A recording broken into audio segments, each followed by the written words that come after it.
Folks, usually I start these off with a nice lengthy intro about the career, about the person we're going to speak to, but for the first time ever, and I genuinely mean this, it is a man who needs one, who does not need one. Ladies and gentlemen, it is Oscar winner Nicolas Cage. How are you today, sir? And thank you so I'm much very for joining me today.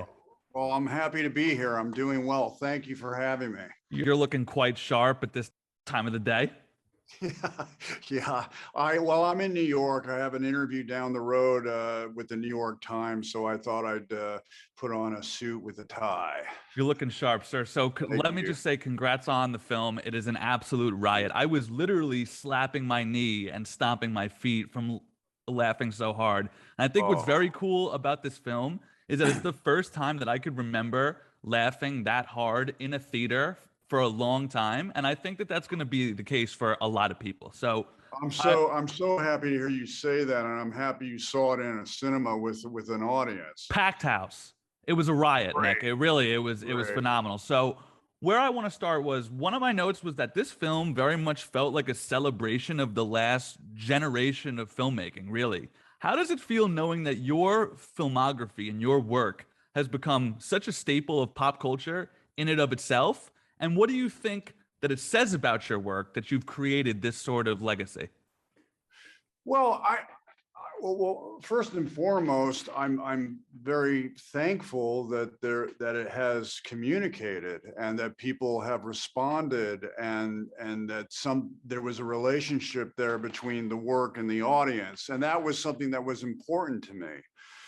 Growing up being a cinephile and a film enthusiast myself, I felt like when I saw Marlon Brando, that I knew what he was doing, and I had my own relationship with him, and that was a secret between me and him. And that's what I was hoping I could get with folks that would see my movies, that it would be deeply personal, and that for me, I feel that it's very validating and actualizing that whatever my dreams were with film performance, that they communicated with an audience, whether they scared the crap out of Hollywood or directors or producers or not, that the audience was always with me. There was always a group of folks that were enthusiastic, and I'm thankful for that, and I'm deeply appreciative of that.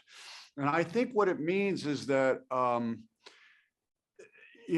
got a little bit of flack when I said, oh, I don't like the word actor. I prefer thespian. I didn't say, don't call me an actor, call me a thespian. They turned into that. What I was trying to say was that the process for me speaks more to the idea of narrating a story of imagination or a story of emotion as opposed to lying about it. And so it was more of a spiritual process. And in that communication, if I'm looking for the truth, the story, then hopefully you or the people in the audience will sense the sincerity in that as opposed to an act. Well, I think if there's one thing that you've conveyed in your career, it's that you're sincere when you're on camera. I appreciate that. What are some elements of your craft that you tapped into while making this film that you maybe never have before or haven't for a long time? The idea of playing some version of oneself with one's own name in a movie is terrifying and daunting. And that was brand new. I had never done that before. And because I'm a student looking to learn something and to grow, and because I was afraid of it, and one of my mantras is within reason, as long as you're not hurting yourself or someone else, the very thing you're afraid of is what you should go towards, because you will ultimately grow and learn something.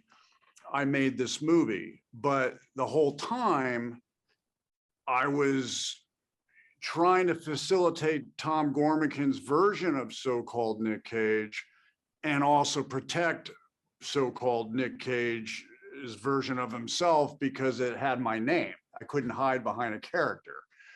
The similarities I would say that I had done before was adaptation, that I was playing the twins and Charlie and Donald Kaufman. But that movie was the most demanding movie I've ever made. It was more dialogue than I've ever had before. And to go back and forth from each day from Charlie to Donald was acrobatic.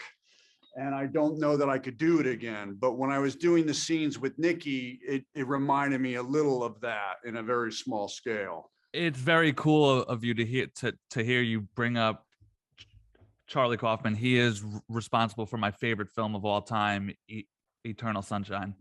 Oh, yeah.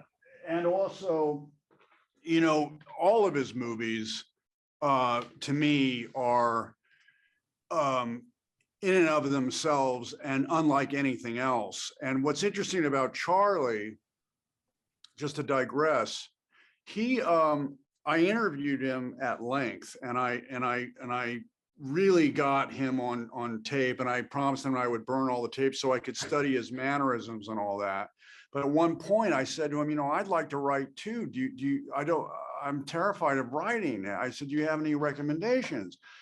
What can I do to get past my fear? And he said, well, what are you afraid of? I said, well, I'm worried that it won't have a beginning and a middle and an end. And he just said, well, if you just start writing, it will naturally have a beginning and a middle and an end. Whatever you write has a beginning, a middle, and an end. It was so simple, and yet, yeah, okay, that took the pressure off.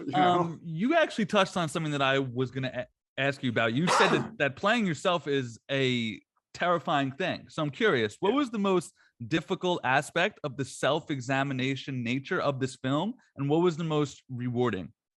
Well, the most terrifying aspect of it for me was that it would lapse into some kind of like Saturday Night Live skit of mockery. And also, you know, through the beginning of the movie, this character is neglecting his child, his daughter, played beautifully by Lily Sheen. And there's no version of Nick Cage, so-called Nick Cage, or me, Nick Cage, that doesn't want to spend as much time with his children as much as possible. So that was a complete departure. But Tom Gormican said, you know, we're making a movie here, and this is an arc, and we have to go from a guy who's overly career-minded to a guy who ultimately evolves into a sincere family man. I am a family man at heart. My family comes first. So that was the first departure. The similarities, I think, are I do have an off-the-wall sense of humor. I do like to get goofy. I do like to make people laugh and be absurd in my facial expressions at home to make my wife laugh or my children laugh. I enjoy that. And that is in the movie as well. I love the scene at the wall where I hit. It had to be 3 hits. There was a real percussion to that. It was like, no, it's all by design, you know. It's like from the ridiculous to sublime. It is by design. I don't want to spoil, so I will just say the vehicle that allows that scene to come to be, I've been on I've been on that car before, and you did a great job of portraying that to both of you. Well, I won't mention any words alluding to that, but I've been on that car a million years ago with a certain friend of mine who everyone knows, and whew, I'll never do that again. Well, you did a great job of selling it, man. Let me ask you, your acting technique has become famous in and of itself. What was it like applying that process even further inward to a character that's not literally you, but a version of you? You know, it was surprisingly not very different from and I was pleasantly surprised by this, from what I normally do. You know, film performance for me has been something almost spiritual. I have a very close relationship with my muse, and she has never forsaken me. She's always there, and I always say thank you. And so when I did take on the role of so-called Nick Cage, I still checked in with my muse, and the process was very similar, with the added element of being a producer, which I was on this movie, and also wanting to protect a character whose name is the same as mine. So there was it was a very fine balance of not wanting to get too precious with the character, so I could also be, you know, making jokes about myself and sending myself up, so to speak, and facilitate the director's vision. But also I was making sure that this was still a person, that this wasn't just a caricature. I mean, it is a comedy, but the family drama aspects of it work too, and that they have a symbiotic relationship that makes each other stronger. I think so too, and I'm glad you mentioned that because, you know, I saw the movie with a live audience in Texas, and it was a wonderful experience, and everybody was having so much fun. But I did walk away from it, and I thought, wow, you know, Nick Cage, so-called Nick Cage, is a pretty soft guy. You know, I mean, and I realized that is me. I am vulnerable. I am genuinely soft with my children and my family, and I think if there was something that is genuinely truthful about the performance as far as it pertains to this character, is that it's that softness within the family. So I want to swing over to a radically different role than this one. You're playing yourself here. That is unique and has never been done before on film.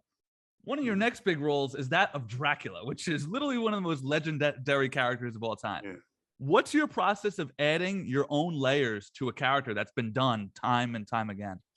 That's a really good question. Well, let me start by saying I don't know how to say no to Dracula. So when they offered me Dracula, I was like, well, yeah, this is scary. Let's bring that on. It's scary because the character is scary, but it's also, as you so well pointed out, it's been done and it's been done well.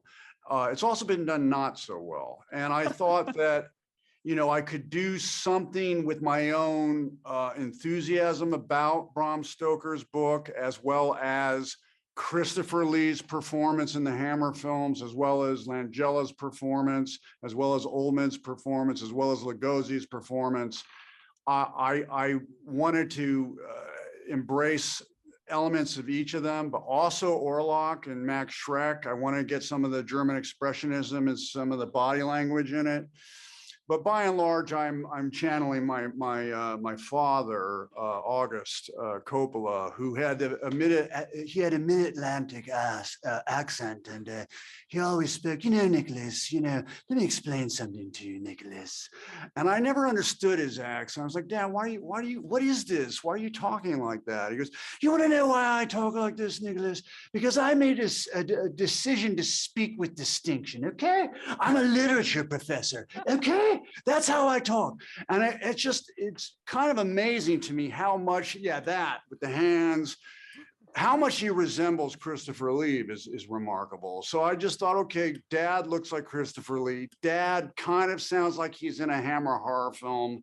And I did Dad in Vampire's Kiss, so I'm going to bring him back from the afterlife as Dracula, combined with all the other elements I mentioned earlier. Well, I think I speak for all film fans when I say I can't wait for that. That first look photo of you in that suit that dropped the past week or so is electric. Thank you. Well, I'll tell you that, you know, I had a lot of help with it. I mean, it's 50% of it. The performance is the Lisa with the wardrobe, the clothing design, and Christian with the makeup, and Jules with the hair. Oh, yeah. We did go for that 60s look, the Hammer horror film look, but then the clothing is, well, I would wear that in my own life. Just dye that suit purple and you're there. Yeah. Let me ask you, sir, I've got to wrap here, and you feel like an actor who's a uniquely deep thinker. So I feel like you're qualified to speak on this more than basically anyone I've ever spoke to. What about the future of film inspires you the most, and what about it scares you the most?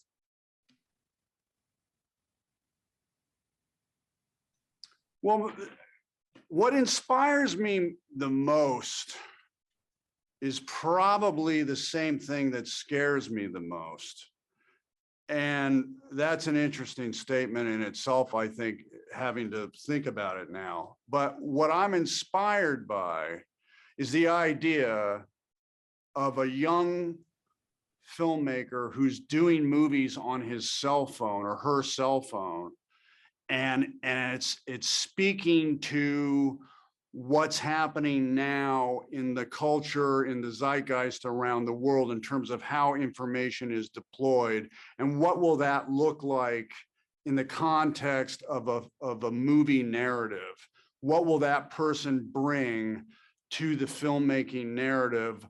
Because the Z generation is the now, but it's also scary because I worry about things like attention span and what's happened to me in terms of the memification, which has been both positive and negative. Positive in that these memes have enabled people to give me another life in terms of, oh, that's an interesting expression, but it loses the context of how the character got to that point in the first place.